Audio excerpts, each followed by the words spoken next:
Chapter 6. There was a loud click and the line went dead in her hand.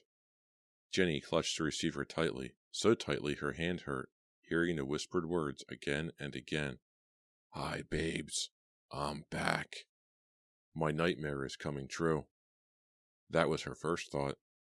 The terrifying dream that she had had night after night. The dream in which Mr. Hagen came back for his revenge. "But it's impossible," she told herself, still clutching the phone receiver. "He's dead. Mr. Hagen is dead. I saw him fall over the quarry edge, down to the rocks below. I heard the splat his body made when it hit. I heard the crack. I'll hear it as long as I live. It can't be Mr. Hagen. People don't come back from the dead. Do they?"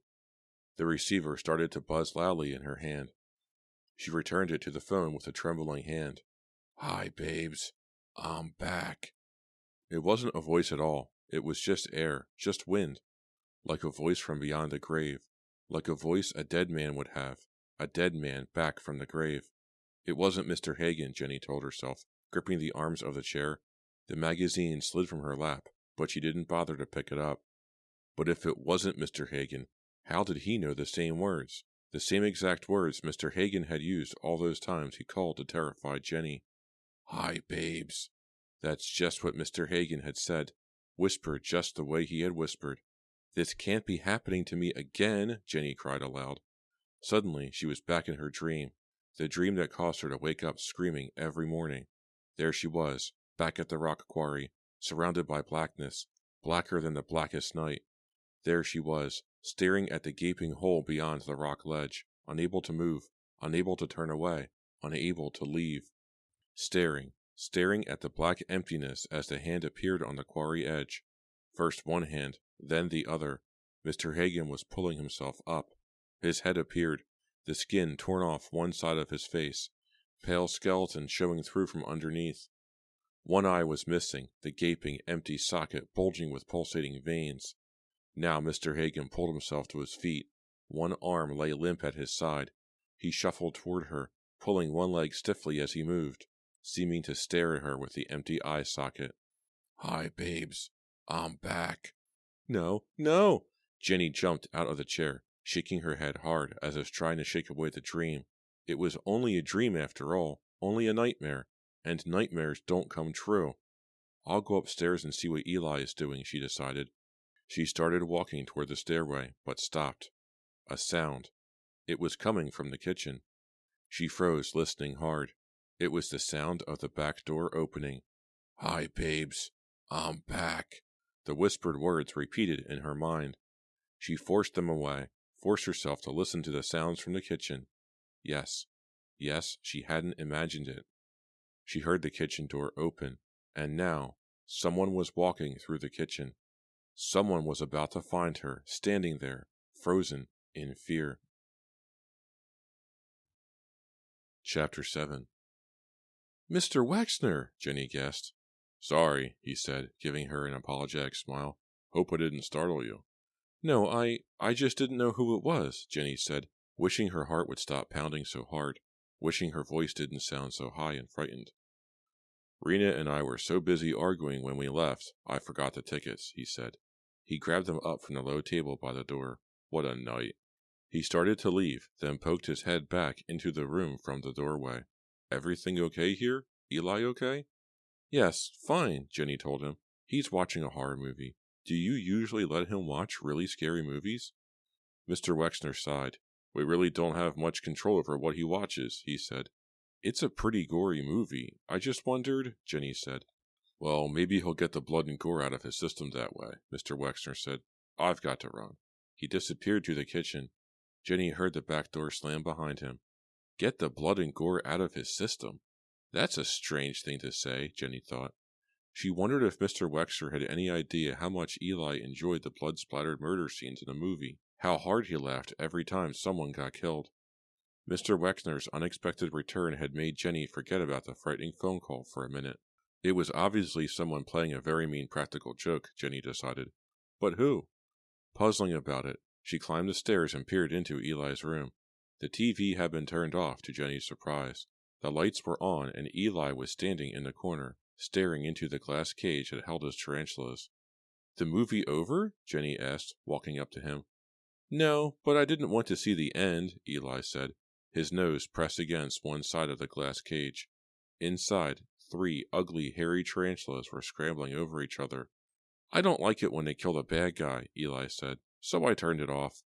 "He's definitely twisted," Jenny thought, her eyes on the scrambling legs of the tarantulas. "I've seen it 4 or 5 times already," Eli said. "I just fed my tarantulas. You missed it." "What a shame," Jenny said sarcastically. "They get all excited when I feed them, just like real pets." "Do they have names?" Jenny asked. "That's babyish," he answered quickly, his eyes on the tarantulas. Jenny glanced at the cat clock on the wall above the bed. Its tail was clicking back and forth, its eyes sliding right, then left in rhythm with the tail. "I like your clock," she said. "It's babyish, too." "Well, it may be babyish, but it's way past your bedtime," Jenny told him. "Babyish," he said. "Come on, Eli," she pleaded. "Don't give me a hard time, please." "Babyish," he muttered, ignoring her plea. "I saw a movie on TV with a bunch of giant tarantulas. They were bigger than this house. They could eat you up in one bite." "Yuck," she said, making a face. It was the right reaction. He laughed. "If I keep feeding mine, maybe they'll grow up to be giants too." What a sick mind, Jenny thought. "And who would you want your giant tarantulas to eat?" she asked. "Everybody," he answered, without having to think about it. Sweet, she thought, that's real sweet. "Come on, Eli, bedtime, go brush your teeth." He yawned. "I'm not tired." "Eli, no arguments," she said sternly, beginning to lose her patience. "I'm not tired, really," he whined, sounding like a little boy suddenly. "If I get into bed, can I read for a while?" "Well, please, please, please, please." Jenny laughed. "Okay, I guess." Jenny took it from him and stared at the title. "A Stephen King book? You're reading a Stephen King book?" He shrugged. "So?" "This one's supposed to be really gruesome," Jenny said. "Why don't you read something for kids your age?" "Boring," he said in a sing-song voice, taking the Stephen King novel back from her. It must be hard being 10 and being so smart, Jenny realized. He can't really be a kid and read children's books and do other normal things 10-year-olds enjoy, but he can't really act like a grown-up either. "Will you tuck me in?" he asked sweetly. Jenny quickly agreed, unable to stifle a laugh. Here he was, reading this gruesome horror novel, asking to be tucked into bed in a tiny voice. Of course, it took another half-hour to actually get him into bed. First, he needed a drink of apple juice. Then he decided he was hungry and needed a bowl of cereal. Then he suddenly wanted to chat. By the time Jenny got him tucked in, it was nearly 11 o'clock. The Wexners returned home a little before 12, surprised to find Jenny sitting in the living room, staring out the window into the darkness. "Jenny, are you okay?" Mrs. Wexner asked. "Yes, fine," Jenny replied, jumping up from the chair. No point in telling them about the phone call, she decided. "You look very tired," Mrs. Wexner said, her eyes studying Jenny's face. "I hope Eli didn't give you a hard time tonight." "No, he was fine," Jenny told her, gathering up her backpack. "He watched a movie, then he played with his spiders." Mrs. Wexner made a face. "Those disgusting tarantulas. I am so sorry I let him talk us into getting them for him. He said it was for a science fair at school, but then he got so attached to them he wouldn't let us get rid of them." "They're not the cutest pets in the world," Jenny said, laughing. "I'm glad he wasn't difficult," Mrs. Wexner said. Wow, Jenny thought. Eli must be a real terror sometimes. His mother seems totally amazed that I'm not ready to quit already. Just how bad is this kid? "Want me to drive you home?" Mr. Wexner asked, appearing in the doorway. No thanks," Jenny replied. "It's such a short walk. There's no need." "Are you sure?" Mrs. Wexner asked, her face filled with concern. "It's so late." "I'll be home in less than 5 minutes," Jenny assured her. "Really, I'll be fine." A few minutes later, adjusting her backpack on her shoulders, she stepped out into the night. It was surprisingly warm and still. A half moon hovered above the trees in a smooth, cloudless sky. Her sneakers crunched loudly down the gravel drive. There were no other sounds. The other houses on the block were all dark. People go to bed early around here, she thought, turning at the foot of the driveway, following the street toward her house. She had a sudden chill. For no reason at all. Or was there a reason? What was that sound? Footsteps on the grass? The sound was so close. right behind her. Someone was there. She spun around and saw him. He grabbed her before she had a chance to scream. Jenny, I've been waiting for you. Chapter 8. Jenny's mouth dropped open in a silent gasp of surprise. She struggled to find her voice. Jenny, I've been waiting for you. He gripped her shoulders tightly. Chuck, what are you doing here? Let go of me, she cried. She tried to pull away from him, but he refused to let go. His eyes were wild. His blonde hair was in disarray. The front of his sleeveless t-shirt was stained with sweat. He's so big and strong, she thought. He could crush me if he wanted to. Let go, she insisted. Not until you agree to talk with me, he said, holding on tightly to her shoulders. You're hurting me, she cried. He let go but didn't step back. His chest heaved. His breath felt hot on her face. Chuck, what are you doing? What do you want? I just want to talk, that's all, he said breathlessly, staring into her eyes as if searching for something inside them, something that was no longer there. You really frightened me, Jenny said, taking a step back along the low curb. It suddenly grew darker. She turned and saw that the Wexners had just turned off their porch light. Why won't you talk to me? Chuck insisted, his voice a loud whisper. There isn't anything to talk about, Jenny said, calming a little, still watching his face warily. Don't say that, he shouted angrily. Stop saying that. But, Chuck, why don't you give me a chance? I've explained to you. You haven't explained anything. He took a step toward her. Was he trying to frighten her? You're supposed to be Mr. Jokes, she said, always cracking everyone up. What's happened to your sense of humor, Chuck? Why are you acting like this is such a tragedy? Do you think it's funny? He asked accusingly, his eyes growing wild again. It's just a joke to you. His face filled with anger. No, that's not what I said, Jenny cried. You were the best thing that ever happened to me, he said, his eyes burning into hers. And then you dumped me. No explanation. No explanation, she cried. Chuck, I went through a nightmare. I was being stalked by a crazy man. I was responsible for that man being killed. My life was like a horror movie. Afterward, I needed a change, a complete change. I'm still haunted by everything that happened. I still can't get rid of that nightmare. What more of an explanation do I have to give you? He didn't reply, just stared at her, his features tight with anger. I'm sorry, she said, her voice cracking. Sorry if I hurt you, but I can't stand to be reminded of what happened. And you... I remind you of what happened? Jenny, I was there for you. I was there for you when you needed me, and now you repay me by... He was so angry he couldn't speak. Taking another step back, Jenny had a sudden frightening thought. Chuck, did you call me tonight? She asked. Was he the one? Was he the one who called and said, Hi, babes, I'm back? It could have been Chuck, she realized. It could have been him. Who else knew Mr. Hagen's exact words? Did you call me? Yes, he admitted, his anger not cooling. You did? She cried. You called me at the Wexners? Huh? You were the one? Whoa, he said, raising a hand as if to hold her back. I called you at your house. Your mother told me where you were. And you didn't call me at the Wexners? Don't change the subject, he screamed.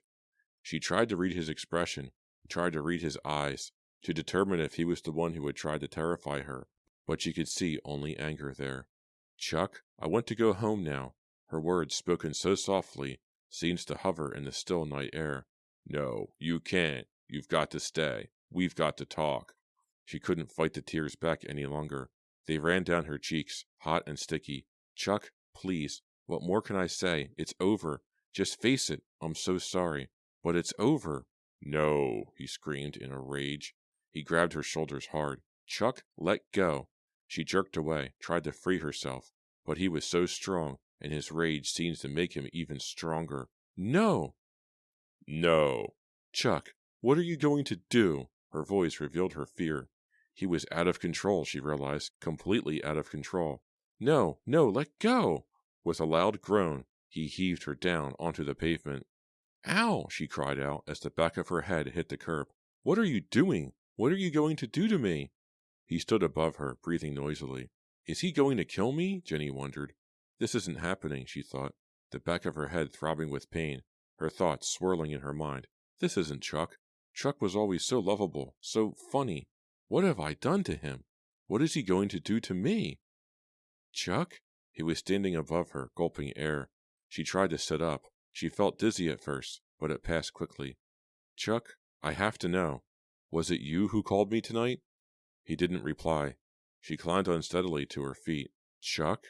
You'll be sorry, he whispered, still breathing hard. He was looking past her now, off into the dark trees across the street. Chuck? I've got to know. You'll be sorry, Jenny. Then, without looking at her, he turned and ran. Tears drying on her face, her head throbbing. She stood and watched him run. He turned the corner, running at full speed. His car was parked under the trees. She saw the light go on as he opened the car door, saw him climb into the car, shielded her eyes as the headlights flashed on, and the car squealed away, following its own white rectangle of light. She waited until his car was out of sight, until she could no longer hear the roar of its engine, and then she began walking toward her home, taking long but unsteady strides. He hates me so much, she realized. I hurt him so much. I hurt him. He hates me. The words repeated and repeated, following her home, followed her up the stairs to her room, followed her into the shower. I hurt him. He hates me. The words followed her into bed, wouldn't let her get to sleep, wouldn't let her think about anything else. I hurt him. He hates me. She had almost drifted off when the phone beside her bed rang. She reached out her hand and grabbed the receiver. Should she pick it up? Despite the heat of the night, she suddenly felt cold all over. Cold dread.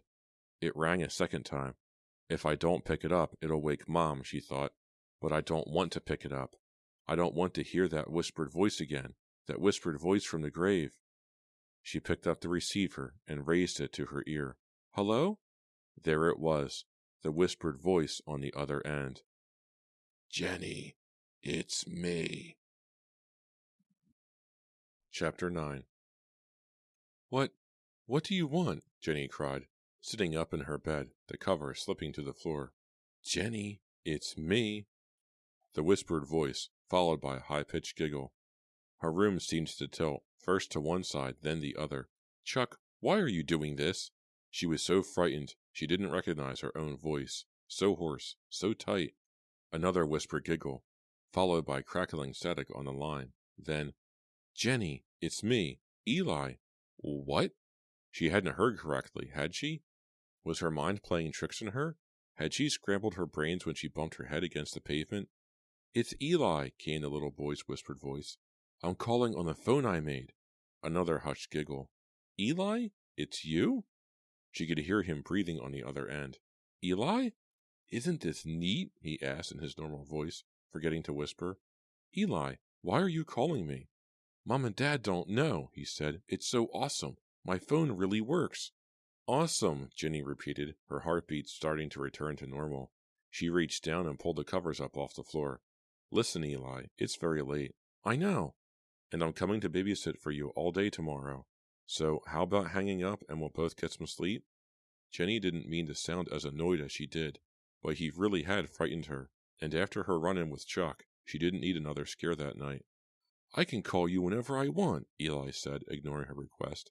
Isn't that awesome? If he says awesome one more time, I'll be forced to murder him, Jenny thought.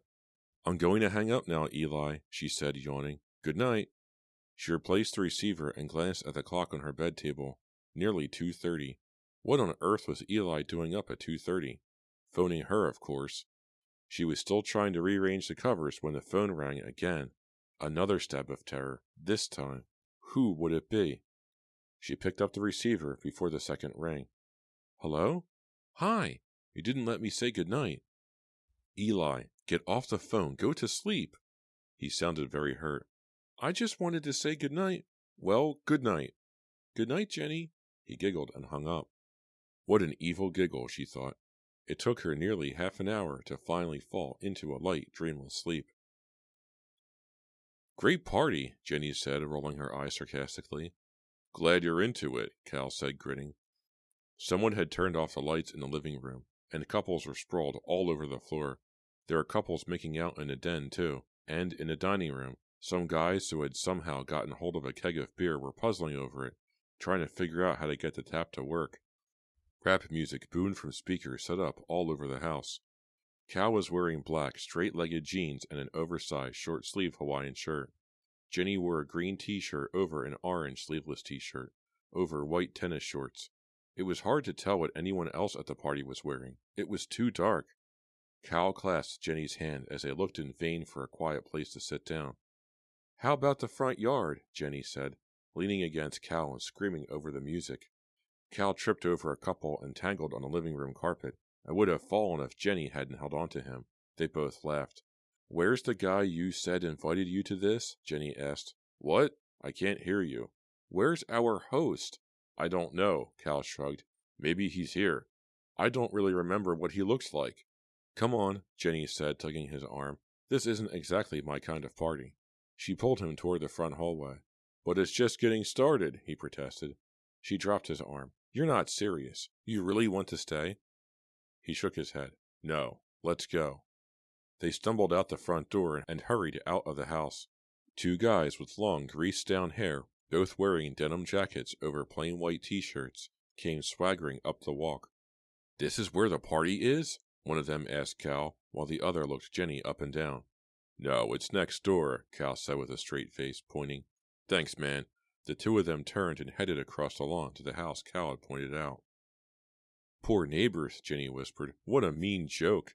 "Let's get out of here," Cal said, grinning as he pulled Jenny to his car, a scratched-up Dodge Dart that had seen better days. He was still smiling as he started up the car, hurriedly backed down the drive, and then squealed away. But as soon as they were a few blocks from the party, Jenny noticed that his mood had changed. His smile had faded, replaced by a grim thoughtfulness. He drove in silence, his eyes straight ahead on the road. "Hey," Jenny called, sliding a bit closer to him. "Where are we going?" He didn't answer, didn't seem to hear her. "Hey, Cal, yoo-hoo," she called, confused. "What's wrong?" He shrugged, his expression unchanging. He ran his finger slowly along the scar on his chin. "What's going on here?" Jenny wondered. One minute he's laughing and playing practical jokes.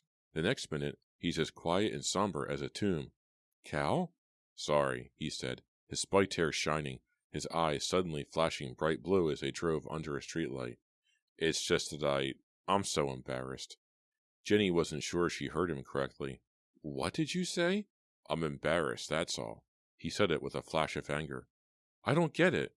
"I wanted to show you a good time," he said, staring straight ahead, avoiding her glance. "You know, impress you. But instead I took you to that stupid party with a bunch of creeps acting like animals." Jenny couldn't help but laugh.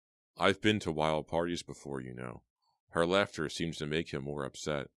"I just wanted to make a good impression, that's all," he said. "Instead, there we were, stumbling around in the dark with a bunch of dorks who couldn't figure out how to work a beer keg." Jenny started to make a joke, but stopped when she saw how upset Cal was. "Just forget about it," she said, touching his hand. "I can't," he insisted, frowning and looking away. "It's no big deal," she said. "Come on, Cal. I spent the entire day with a 10-year-old who thought everything I suggested we do was too boring and too babyish. No matter what we do tonight, it's got to be an improvement on that." "Well, that makes me feel a lot better," he said, sounding like a child himself. "Pull over," Jenny said suddenly. His expression changed to one of surprise. "What?" "Pull over," Jenny urged. "Right now." "You're getting out?" he asked. "We're in the middle of nowhere. At least let me drive you home." "Will you just pull over?" Jenny insisted. He obediently swung the car to the curb, stopped, and pushed the gear shift to park. Then he turned to her. "Listen, I'm real sorry." Before he could finish his sentence, she flung herself across the seat onto him, threw her arms around his shoulders, and pressed her lips against his in a long, hard kiss. "Okay," she said when the kiss had come to an end. "You can go on driving now." "Jenny." "I've been wanting to do that all night," Jenny said, feeling really happy for the first time in many months. "I guess you made a good impression on me after all, Cal." She started to settle back into her seat, but he grabbed her, pulled her back to him, and kissed her again. This time, he wouldn't let the kiss end. "He's so needy," Jenny thought, kissing him back, her eyes shut tight. "Maybe that's what we have in common. Maybe that's why I feel so attracted to him, even though I hardly know a thing about him. We're both so needy." She pulled away from him. "Cal, we'd better stop." He looked disappointed. She settled back in her seat, straightening her t-shirt. Her heart was pounding. She wanted to kiss him again, and again, and again. So needy. It's still early, she said. Why don't we do something? He smiled at her, his blue eyes sparkling from the light of a streetlight above them. He reached for the gear shift on the steering column and slid it back into drive. I know. Let's go skating, Jenny said. Roller skating. Yeah, there's a rink just past Halsey Manor, on the North Road. But we don't have skates, he protested. They rent them, silly, she said. For a brief second, his eyes went cold, his expression hardened. Jenny caught the change of expression and immediately understood. He doesn't like to be called silly, she realized. He certainly is sensitive, she thought. She started to apologize, but his expression had softened, his smile returned. Do you skate? She asked, staring at him as he drove, dark trees and hedges rolling past the car windows in a shadowy blur. I'm willing to give it a try, he said. You mean you've never skated in your life? She exclaimed. He shrugged. I've had a tough life. She stared into his eyes, trying to determine how seriously he meant that, but she couldn't tell. Headlights from an oncoming car suddenly illuminated them both, as if a spotlight had been turned on them. In the sudden brightness, Jenny was struck by how tough Cal looked, how hard. The silver stud in his ear glistened, and his short, spiked hair glowed white, and then faded back into shadows as the oncoming car passed by. What am I doing here with this boy, this tough-looking stranger? Jenny asked herself. Enjoying yourself, having a good time, for once. She answered her own question. Come on, Cal, turn here. The skating rink is right over this hill. It'll be fun. Fun, he repeated uncertainly, but he obediently turned and headed toward the rink. The rink was crowded and noisy and fun. An endless stream of rock and dance music flowed from the enormous speakers on the rafters. Jenny had trouble at first. She hadn't skated in quite a while, and one of her rented skates had a wheel that kept sticking.